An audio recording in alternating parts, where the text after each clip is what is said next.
আসসালামু আলাইকুম বন্ধুরা, আজকে কিন্তু চলে আসলাম আমরা হরিপুর বাজারে। আমরা আজকে খুরচা বাগুন বিক্রি করব আর কি। হরিপুর বাজার থেকে আপনাদেরকে বাগুন বিক্রি করে দেখাবো যে আসলে বাজারের অবস্থা কেমন। পাশেই থাকুন। এই যে পলিথিন, এই যে দাড়ি পাল্লা, এই যে মিটা।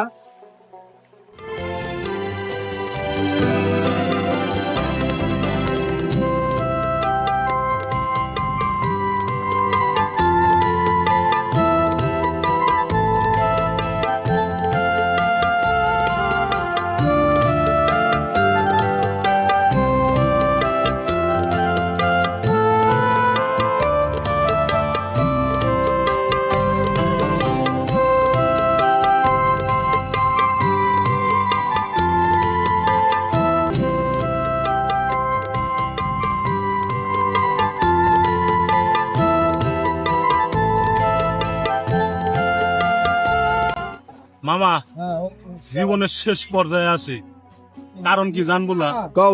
কারণ হলো কেন, বিরাট মুহূর্তে যখন মানুষ কর্মে ঢুকে তার ওইটি জীবনের শেষ পর্যায়ে, যেমন ওই পৃষ্ঠে তুষার আছে।